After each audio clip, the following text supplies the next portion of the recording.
Sharktopus vs. Whalewolf. And I can't believe I'm reviewing a movie with that title. This is the third movie in the Sci-Fi's Sharktopus franchise.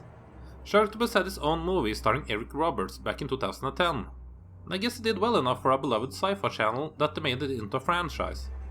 First with the Sharktopus vs. Pteracuda movie in 2014, and now with this film. I saw the first Sharktopus movie shortly after it was released on DVD, and for what type of movie it was, it had its moments, and I kinda enjoyed the creature design of Sharktopus. Half shark, half octopus, what's there not to love? And I really want a Sharktopus doll. If someone can actually make that, you will have my money right away. Of course, silly monster concepts aren't exactly new to sci-fi, as they were also responsible for modern classics such as Arachnoquake, Lavantula, and Ghost Shark. Some of these movies, even though they are bad on a cinematic level, are kind of comfort food. It's hard to actually hate on these films, and they make up for quite some nice background noise if you want to turn off your brain for 90 minutes. So they do serve their purpose, and there obviously is a market for it, or else would I stopped doing this years ago. The plot in Sharktopus vs. Whalewolf is basically that the Sharktopus is running wild yet again, this time in the beautiful waters of the Dominican Republic. All the while a mad scientist is doing an experiment on a failing baseball star, turning him into a mixture between a whale and a wolf, making him the first, and most likely the last, whale wolf ever. In the middle of all of this there is Casper and Dien, his sidekick Pablo, and his former lover Nita.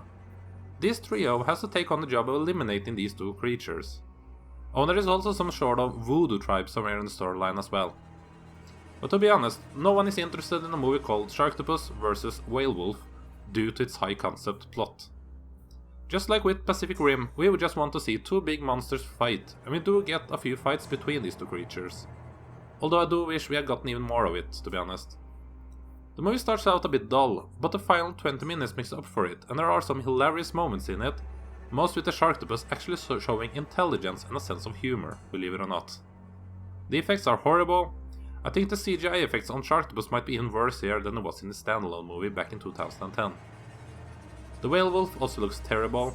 I've seen Sci-Fi do much better work than this, so I'm not sure if they are even trying or caring at this point. The Whalewolf is also a bit disappointing, as it isn't exactly a fun creature. It basically behaves like a monster dog, and except the name, I don't think this creature idea was very good, and it suffers from it. There are also way too many kill scenes where it ends up being CGI blood splattered on the screen, and I really dislike that type of blood effect.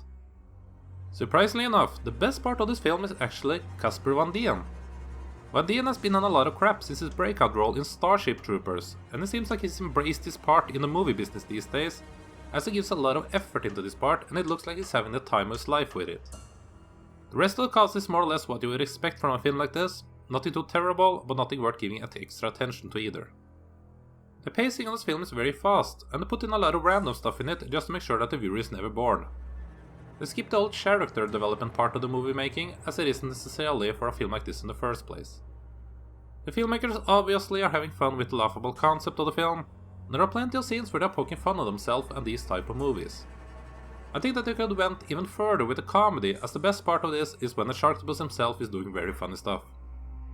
The director behind Sharktopus vs. Whalewolf is Kevin O'Neill, who is no stranger to this type of movies, as he also directed Dino Croc, Dino Shark, and Sharktopus vs. Pteracuda.